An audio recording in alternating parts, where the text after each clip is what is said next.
So if you've been watching any of my other videos, you'll know that I did a series of 25 tutorial videos in December for mini tessellations like these. And these are the first 5 days of Advent of Tess. And we're going to explore today how to continue folding. And the commonality between all of these patterns is that they all use triangle twists and only triangle twists. And you might say, well, these first two, are they using all triangle twists? Not quite. They're using these three-way intersections that are laid down, but they function the same as triangle twists. And so every interaction between pleats in these 5 is triangular. And so we can apply the same ideas when we continue folding more repeats. Specifically, we're going to be using a 48 fold grid to fold a new pattern that I've never folded before, that I designed specifically for this live stream, called Pushy. And I'll bring it up on the screen in a bit to see, like, okay, what's the crease pattern doing? But what we're going to do is start in the center. We're going to fold the first 6 twists, and then we're going to add layers around the center, 1 layer of twists at a time. And I'm really emphasizing that 1 layer of twists at a time because this is the biggest mistake that I see people making. They'll start out in the center and then they'll try and add 2 layers of twists at a time, which really gets you into trouble because it's really hard to find a flat stopping state to squash the twist that you've set up. So that's what's going on here. Let's switch to see that crease pattern so we can get started. And I'm going to be starting in this loop of 6 twists. There's 3 distinct loops of 6 twists in this tessellation. It might just be 2 distinct ones, but regardless, we're starting with this one because the structure of the pattern is clusters of 4. So when we have clusters of 4, like in these 3 pieces that were the days 3, 4, and 5 of Advent of Tess this year, you have positions of rotational symmetry in the center of the cluster. So there's this cluster, and then there's this cluster. And the centers are positions of rotational symmetry, and there's also a position of rotational symmetry in the center between these clusters. So one of the things that we saw in Advent of Tess is the same cluster, either mirrored or alternating sides. And what we're doing with this tessellation today is having different clusters that are alternating.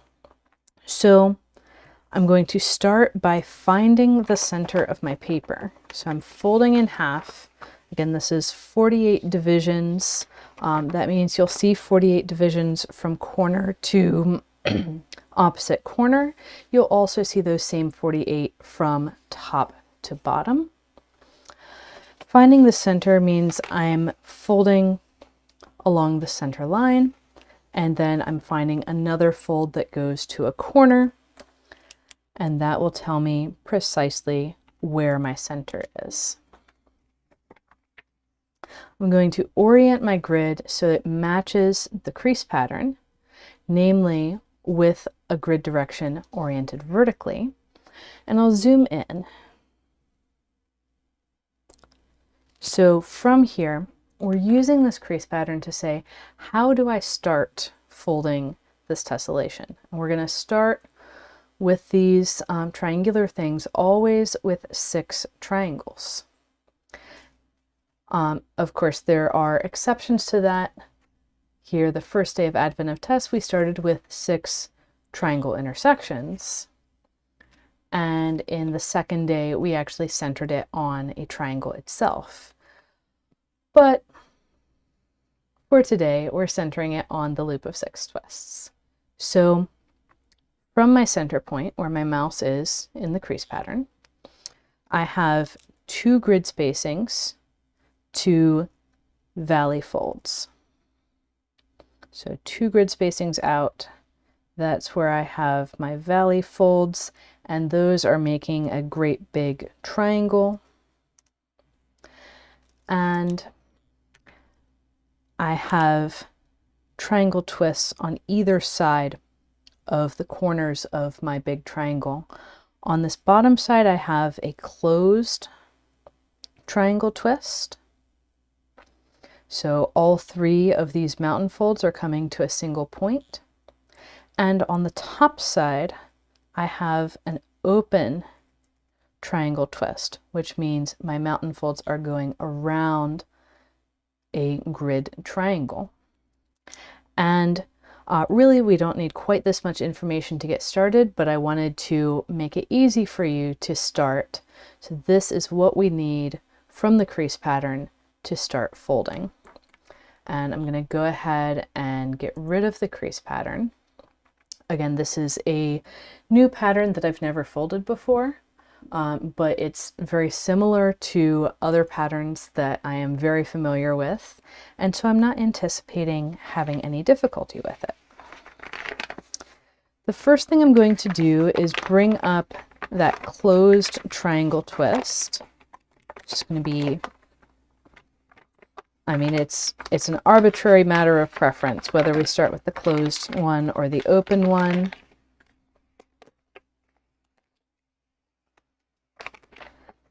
And you'll notice that I do have enough information to say, okay, this twist needs to twist around this way. It needs to be left-handed. And I have that information because I drew in the valley folds on that inner triangle. And so if that pleat is decided, then everything else needs to follow suit. And I will press and squash, grab my bone folder to smooth it all the way out, and then I'm going to transition, and I'm going to rotate this pleat to my right hand side because I'm right-handed, and the corner of my open triangle is going to come exactly to the corner of my closed triangle. I know this because of this valley fold coming to the corner. And I can also simply use the fold lines that I drew on the paper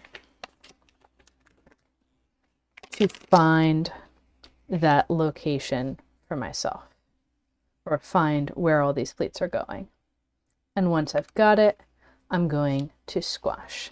And by the way, I'm going to be moving a little quickly through here, through the folding today, because I do have the 48 divisions of grid to fill in a 1-hour time slot.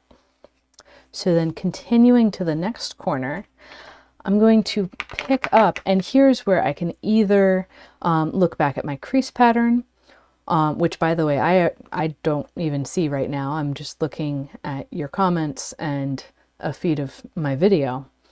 And I'm looking for where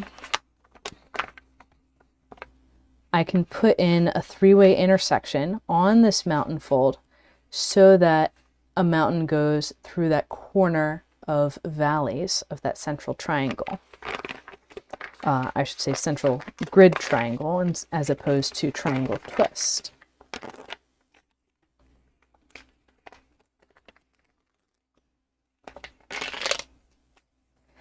And we're alternating around the center. So it's closed, open, closed.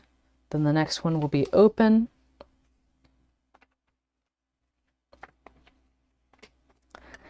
And as I rotate around, I can see that I'm going to need an open twist in here.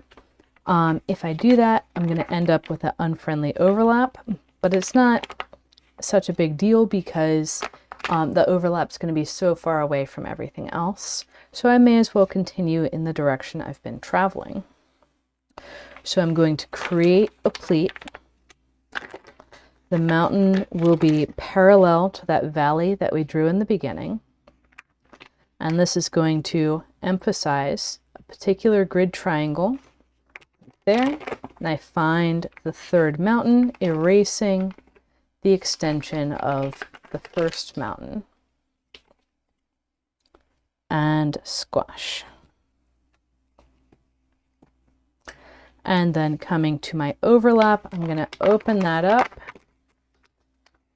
make a I-beam structure. So whenever we have two triangle twists that need to be put in to resolve an overlap, we're going to have this capital I structure. And I know from my alternation that the bottom one needs to be closed and the top one needs to be open.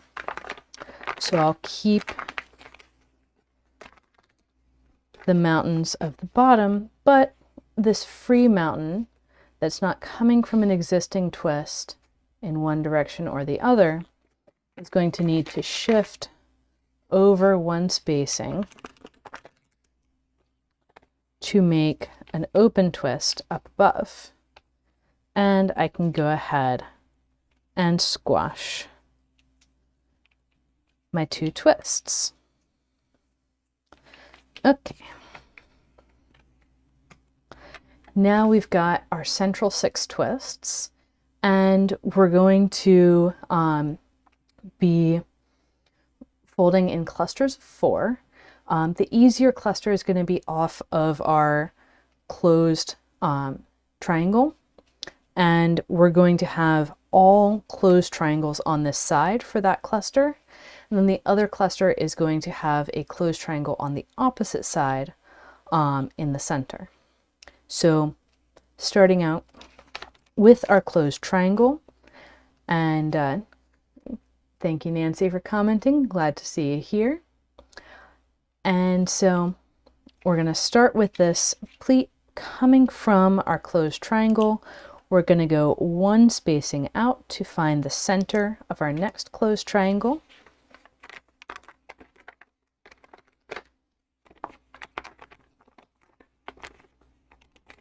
And fold that in place.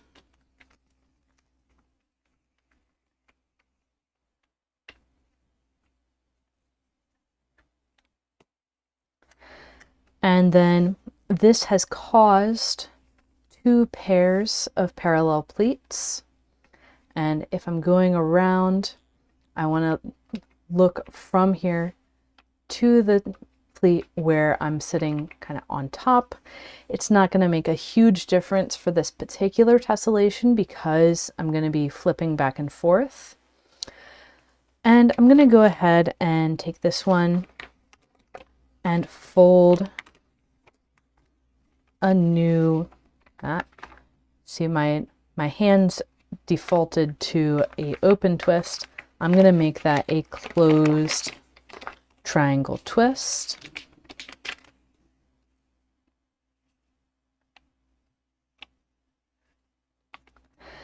And then there's a couple of ways that you can go about the next move. One way is to say, hey, I can recognize already that I'm going to have a closed triangle on the back there, and the corners of these 3 open triangles around it are going to come in all centered on that closed hole. Therefore, I'm going to need a valley touching one space out from where I want the corner to hit. And I can open this up, pop down the pleat from our central open triangle at the valley, wrap our mountain around, and set up our new open triangle on top. So once more, that was, so I had this plate through first and then this one. So here's our starting point. We have that valley marked. So we're going to take this top pleat and pop it down we're going to have a mountain one space out from our valley pass over the pleat from the open triangle and wrap around. This is the triangle wrap that I show in great detail inside of Advent of Tess. So if you are struggling with that, go back to days 3, 4, and 5 of Advent of Tess 2023, and you'll see a very detailed explanation of that particular move. And then I'll flip the paper over, take that three-way intersection, and open it up and squash my closed triangle twist before flipping back to the front side. And here I've got a pair of parallel pleats. And the thing about these tessellations with all triangle twists is that usually you're going to go along one side, or I'll do visuals up here. You'll go along one side and then back in the opposite direction for the next, and then along and back.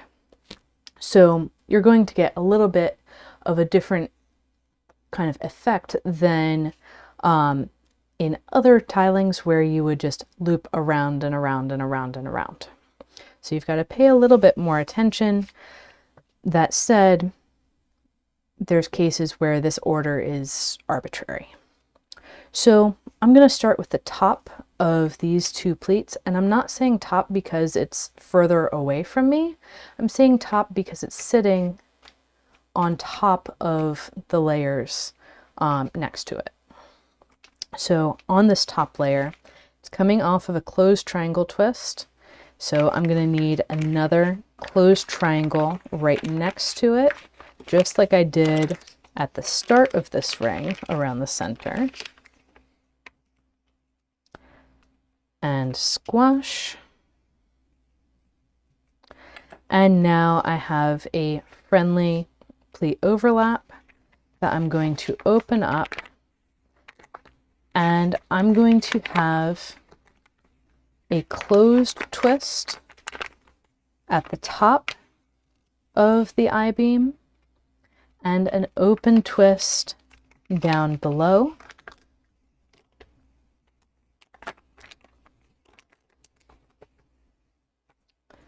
And I can squash first one and then the other.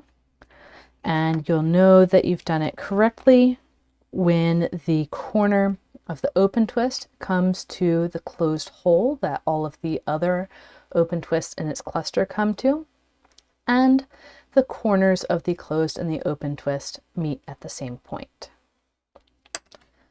From there, I'll rotate and we'll continue on, and this will be a repeat of what we've already seen from the start of this ring around the center. So I'm going to move a little bit faster.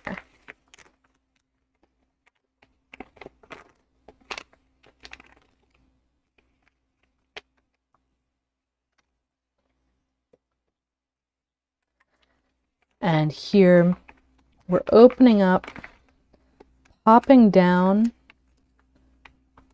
the mountain from the open triangle one space out from the corner and wrapping around it as we set up an open triangle twist on top, and squash that down. And I'll flip to squash my closed triangle twist on the opposite side,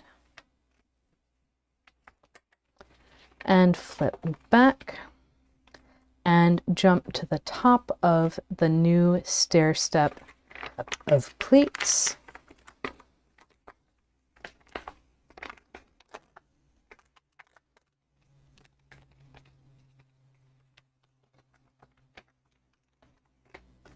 And we'll be folding a closed twist with its center one space out from the existing closed twist, another closed twist, one space out from the corner of that new closed twist, and setting up at the same time an open twist down below. Now we have the option here to lay this closed twist down flat while we squash the open one, and that's by flipping the pleat that's free to move. Then we can flip it back and squash the closed twist and rotate again. Here I have 3 parallel pleats because we're closing around the end of this loop around the center. So we're going to have an extra pleat that we didn't have on the other sides. And starting from the pleat closest to me, which is at the top of the layers, I'll set up and squash the closed triangle to complete this little cluster of 4, this little pyramid. Then open the overlap and pop down the mountain of the pre-existing the mountain of the pleat from the triangle, the open triangle twist in the center, and squash. And now flip over to take that triangle wrap and flip it open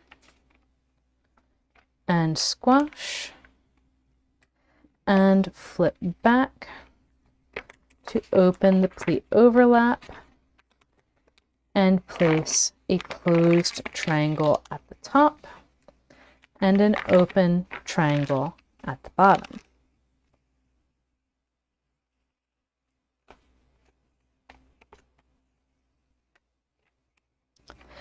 So let me go around here and label these different layers. So I'm labeling with a 1 everything that was in the first ring, and then I'll label with a 2 everything that was in the second ring, and hopefully my red pen will last the day.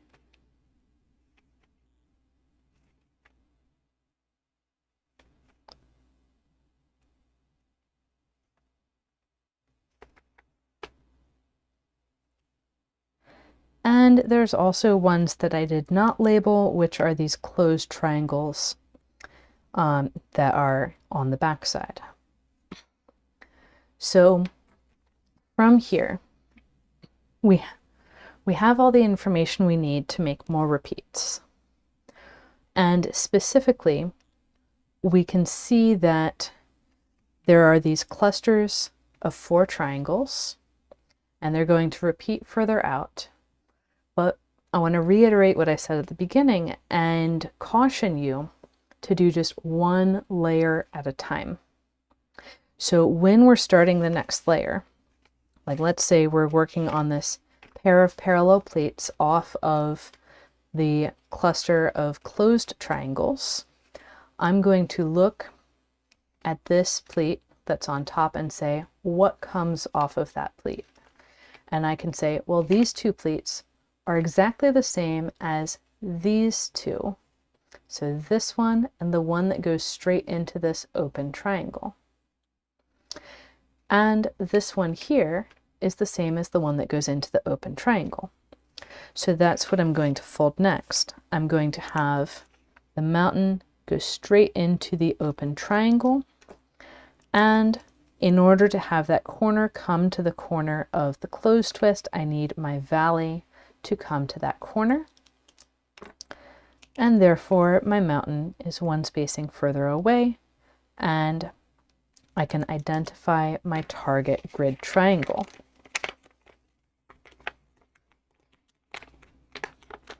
Setting all of that up,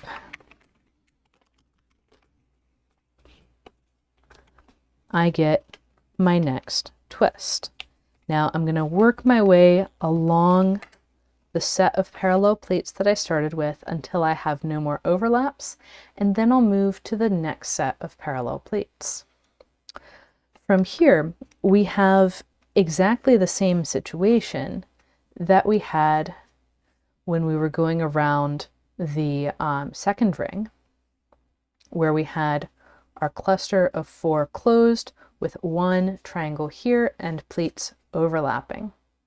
So we're going to do exactly the same thing. I'm going to pop down the mountain from the open triangle, 1 spacing outside of the corner,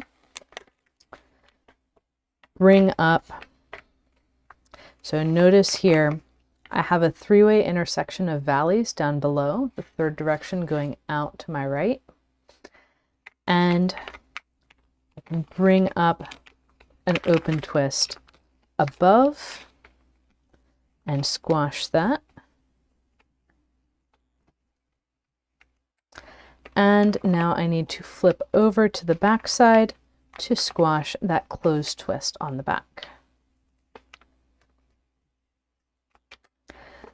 Flipping to the front again, I have this direction with 1 pleat, and then the 2 directions on either side with 3 pleats each. So I'm going to arbitrarily choose to go this way. And working off of this pleat, I can reference the next cluster that's exactly the same and say, okay, how far do I go before I hit the next triangle? It's 2 blank spaces to hit the corner, and then 1 more to hit the center. So I'm going to say, okay, 2 blank spaces to hit the corner, 1 more to hit the center. I'm going to identify my target grid intersection to fold my closed triangle twist. And then I say, well, if these 2 edges are the same, what comes next? And it's going to be a closed twist up here and an open twist down here, touching corners on the outsides of those twists. So I've got this big pleat overlap. I'm going to open it up. There's going to be a valley running straight from the corner of this open twist to the corner of the closed twist.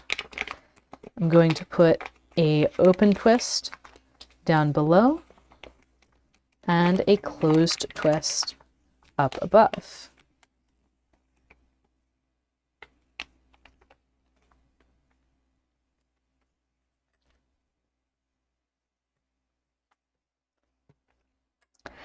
And then I have another overlap, and I'm going to look and I'm going to say, okay, these 2 places are the same. What comes next? Well, there's going to be 2 closed triangle twists, and they're going to be right next to each other. So when I open up this overlap, I make sure that there's 2 spaces in the middle of my I-beam and set up my 2 closed triangle twists. Now I can lay one of them flat while I squash the other, and then bring that back into standing form and continue squashing. And notice that as I go through, this is not a complete cluster, this is not a complete cluster, this is not a complete cluster, this is not going to be a complete cluster. So I'm only completing the clusters on the even rings around the center. So continuing on, here I finished working across this set of parallel plates, and it's time to move on to the next set. And here I'm going to move a little bit faster because it's identical to what we've already seen. I have this pair of plates from the cluster of closed triangles. That top one is going to have an open triangle right up against it.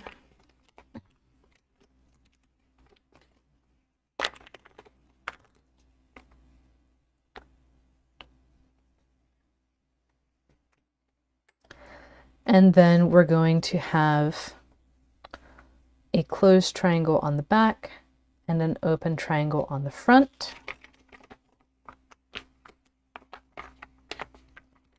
So setting that up here and squash. And I'm going to flip to squash my closed triangle. Technically, I could have waited and squashed all of the closed triangles that are going to come up in this round at the end, but for consistency, I like to do them all at once. And then we have this big triangle of valleys that we can recognize from the very center. And we're going to have the closed triangle above and the open triangle down below, because we need to maintain alternation around that loop of 6 triangles.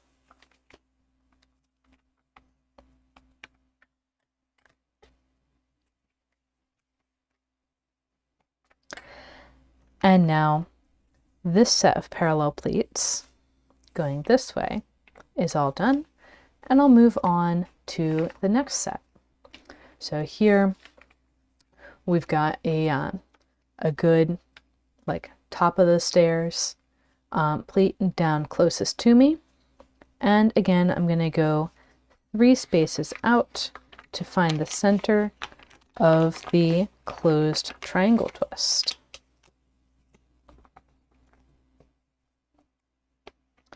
Exactly identical to what we see in the very center. And then I'll complete that loop around the center with 2 more twists, an open one and a closed one.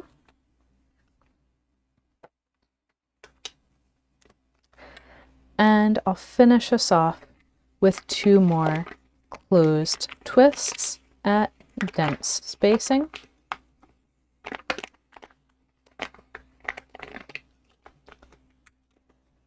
And I'll lay one down while I squash the other.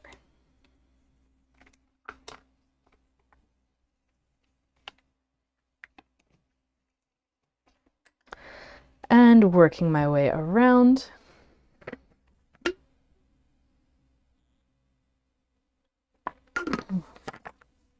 I'm going to do the same thing again. So here I'm working off of these 3 pleats, and this first one is going to be so I can remember from earlier on what my solution was, or I can look back at my pattern and find that solution again.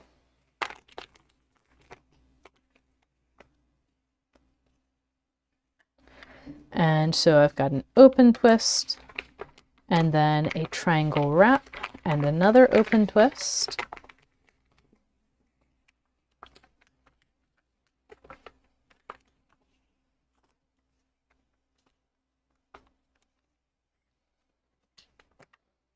And I'll flip over to squash the triangle that was wrapped. And flip back, and I've got a pleat overlap where I'll need a closed twist towards the top and an open twist towards the bottom. And from here we're almost all the way around the center. We have one more set of parallel pleats, and I know I haven't covered everything because there's these 2 pleats coming from twists labeled 2 from the second ring, so I haven't made it all the way around. The top of the stairs is down closest to me. This is the layer that's laying on top. And we're going to go 3 spaces out from the corner of the open triangle to find the center of our new closed triangle. And we'll then resolve that next overlap with a closed triangle up top and an open triangle down below.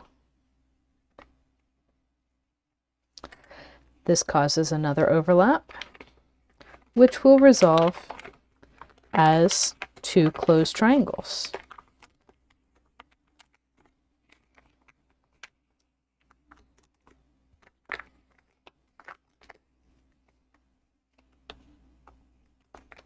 And in the other edges, this would have been the end of it, but this ring around the center is special, or I should say this final edge around the center has an extra pleat. And so we're going to finish with the same things that we have in the center. We're going to have an open twist on the bottom of that overlap and a closed twist on the top. And squashing that, we have completed our next ring around the center. So ring 3. And you'll notice as I go around that none of the twists in ring 3 are part of complete clusters of 4.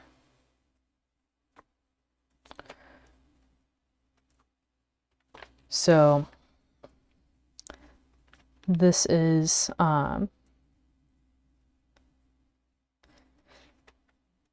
what it's going to look like when you do your next ring around the center.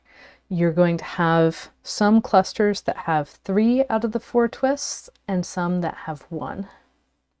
So here we have 3 and 1 and 1 and 3 and 1 and 1 and 3, and it'll keep going in that pattern. So next up, I'm going to start the 4th ring around the center. I'm just going to keep moving along. I'm going to pick a set of parallel pleats, start at the top of the stairs, and since this is an even ring around the center, we're going to be finishing clusters, but that doesn't mean that we're going to immediately finish every cluster that we come to, because we're going to start this cluster and we're not going to finish it until we get all the way around. Depending which way we go around. It's really arbitrary for this tessellation. And then we need a open triangle here and a closed triangle here. So that's exactly what we're going to put in when we open our pleat overlap. And I can lay this closed one down while I squash the open one, and then pop that back up so I get a cleaner squash on everything. And then coming down here, I'm going to need, so this cluster is finished, and I'm going to need to finish this cluster. So I'm not going to get that all the way finished with just 2 twists, but I need a center and a corner on it, and that is going to be closed for both and spaced closely together. And then I've finished that set of parallel pleats, and I'm going to move on to another set. I know I'm moving in the opposite direction around the paper as before, but again, we're alternating which direction we're moving on each edge, so it really doesn't matter. Coming down here, off of this open twist, I'm going to need a closed twist on the back, so I'm going to go ahead and flip over to do that. Now I can see from my other closed twists on the back that their corner comes to the open triangle holes. So I need my corner to come to the open triangle hole. So valley to open triangle hole. And then the mountain will be one spacing out from the hole. Or I should say the center of the twist will be one spacing out along the mountain that borders the hole. And then flipping over, keeping a hold of my pleat overlap, I need an open triangle down below and a closed triangle above. And so I'll open things up to make that happen. Again, I can leave the closed triangle above flat while I squash the open triangle and then bring it into place. Now I have a new overlap. I've already finished the cluster with the closed triangles. I need a central twist and an outer twist of the cluster with open triangles, which means I'm going to be popping the mountain of the open twist down to wrap around and setting up this open twist above, then flipping the paper over to squash the closed twist below. And flipping back, got another overlap still. And so I'm going to put in the open twist below to complete this cluster and the closed twist above to complete the cluster above.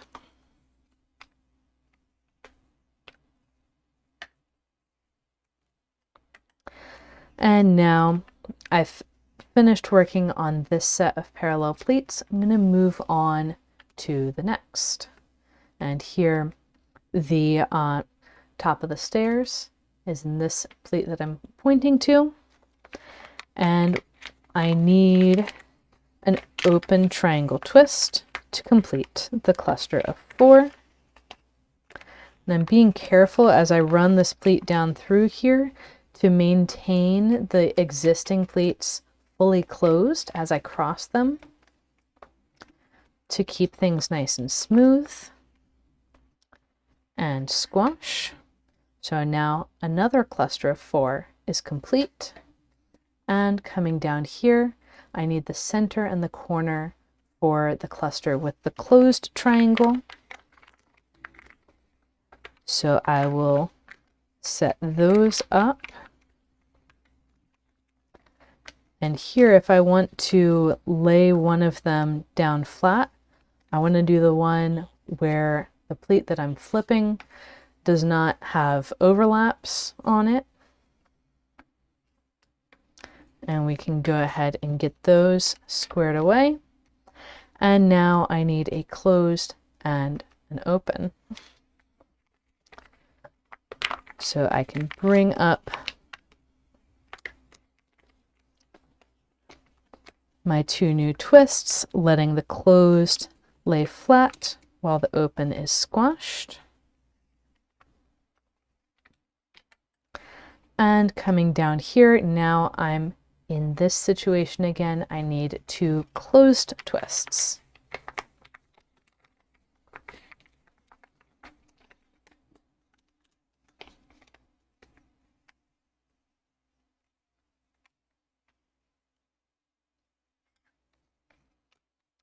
And now I've finished my set of parallel pleats. It's time to move to the next. I'll go to the top of the stairs. I need a closed twist on the back. So I'll flip over and set up that closed twist on the back. Remember, we said that the center of this twist is one space out along the mountain from the corner of the open hole. And flipping back, now I have pleat overlap.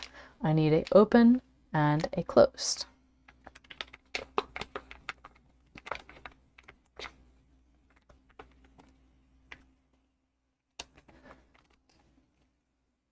And I'll squash, First the open and then the closed. And it doesn't really matter if I have a bit of 3D-ness out here. It's far enough away it's not really impacting anything. And here I need an open and a wrap for that central twist of the next cluster.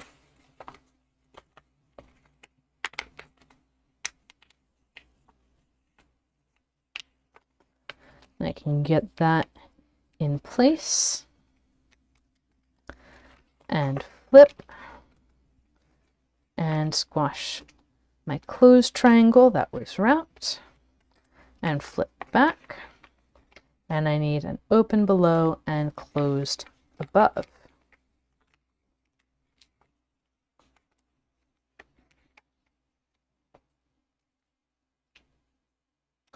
Now I will say that if you accidentally finish these twists and then go and do another layer on this edge, that's not going to get you in trouble.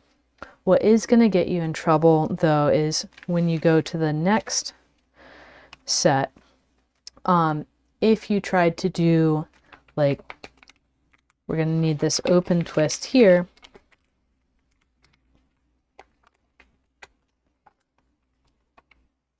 and really it's not such an issue on these loops where you're completing clusters, but if I say then immediately folded a closed twist right here, that's where you start getting into issues. But coming around and finishing things the way that I recommend to do it, we've got another set of parallel pleats after this one yet. And if anyone has questions, I am keeping an eye on the chat. And coming down, we need a closed and an open.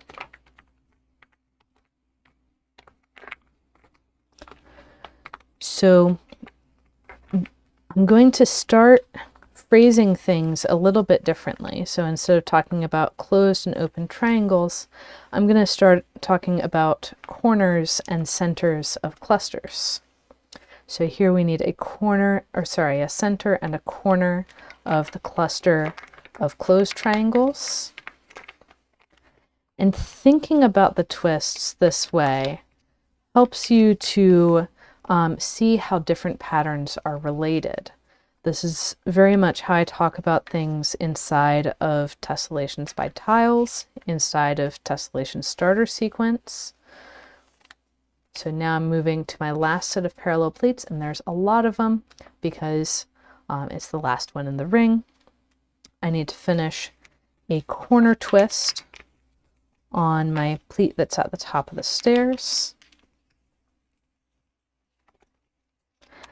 And if you go and you talk about, like, oh, I'm putting in a corner twist, I'm putting in a center twist, that is going to apply to every single pattern with clusters of 4 triangle twists, not just the particular one that you're working on.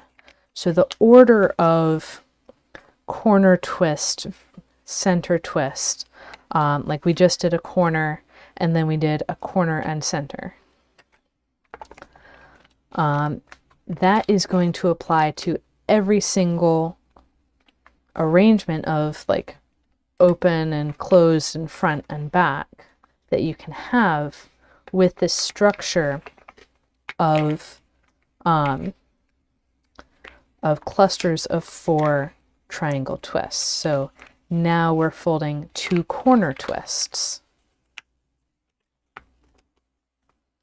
from different clusters. And next up, we're going to have a corner and a center again.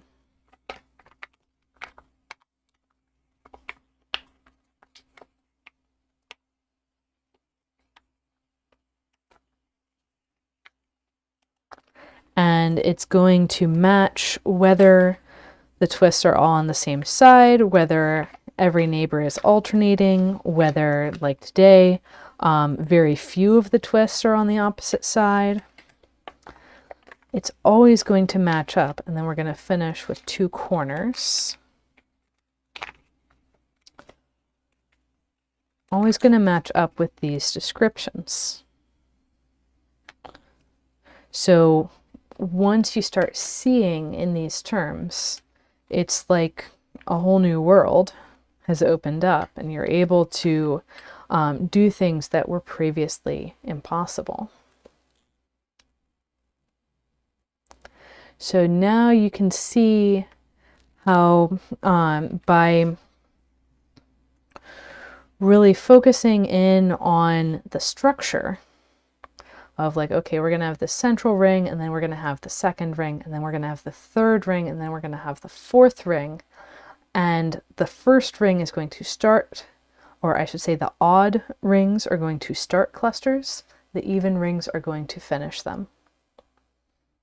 We're able to have this structure in mind and fold things that we've never folded before easily. Like I said in the beginning, this particular pattern is one that I'd never folded before. I came up with it a couple weeks ago when I scheduled the live stream. And there's just so much variety that for me personally, I'm always looking for new patterns to fold. I never want to fold the same thing twice. So that's going to be all for today, and I do encourage you, if you want to learn more about folding with more repeats, check out some of my other videos on the topic, and definitely check out the ebook for Advent of Tess, because that's going to have the crease patterns for those little minis that I taught in the Advent of Tess series, and also tessellations by tiles, where I talk about all of these different structures in a lot more detail. So happy folding, everyone, and I'll see you in the next video.